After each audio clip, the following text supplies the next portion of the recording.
Alright everybody, let's write our first C++ program. At the top of our C++ file, we are going to type include with angle brackets IOStream. IOStream is a header file that contains function for basic input and output operations. By writing include IOStream, we are including that header file. Then we have access to a whole bunch of useful input and output operations. Now we will need a main function. The main function is where the program begins.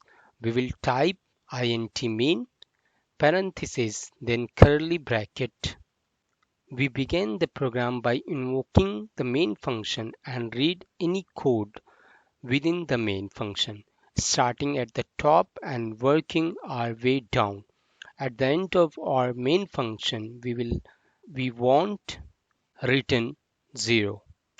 Then add semicolon. If we reach return 0, that means there were no problem in this program. However, if 1 is returned, that means there was a problem, there is a issue, so please return 0 at the end of your main function.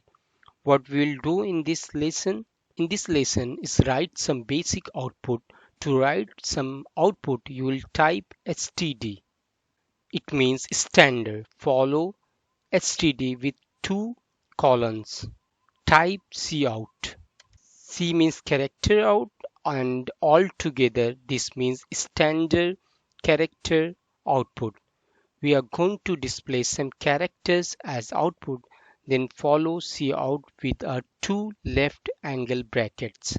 These characters means output. It also known as left shift operator when used with numbers. What character would we like to display as output within quotation? Mark, let's write something. Let's learn C++. Let's I'll type that, then follow this statement with a semicolon at the end of a statement. We add a semicolon that lets the compiler know that this statement is done. It's a sort of like the period at the end of a sentence. That means when you know the sentence is complete. So I'm going to save this. I will hold Control S. Or you can go to File and click on Save button. To run it, just click here. Now your output, let's learn C++. On the next line, I'll type std colons cout. I'll write here, it's powerful language. Then I'll run it. Now you can see here, let's learn C++, it's powerful language. Oh, we have a problem. It's a powerful language. It's really good. All of this text is on one line. What if you need the next line of text to on the well?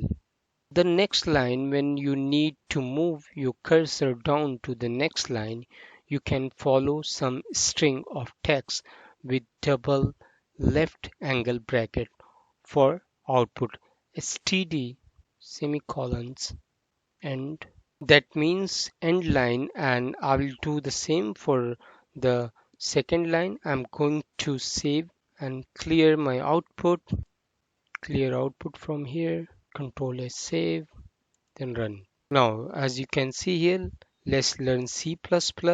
It's powerful language. It's really good.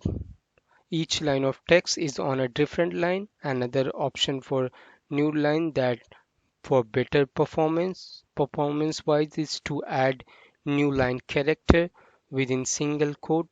Type \n and let's replace the here as well. So I'm going to save, clear and out, run this again. There you are. Let's learn C++. It's powerful language. It's really good. Adding a new line character does the same thing and it's better performance wise. However, the benefit of using End line is that end line will flush the output buffer. Really, you can use either one, but I thought that might be a nice trick to show you.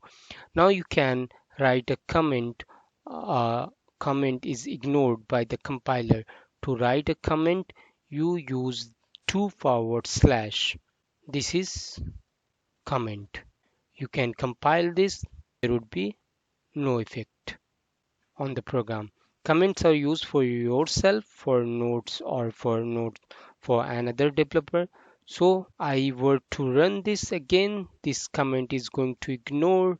It's not used as output or anything like that. If you need a multi-line comment, you type forward slash asterisk sign forward slash again. You can see forward slash again. Now you can see that all of this is ignored as well. So comment node are used for yourself or for other developer. This is a quick introduction to getting started with C++. Hey, if you enjoyed this video, please be sure to smash that like button. Thank you.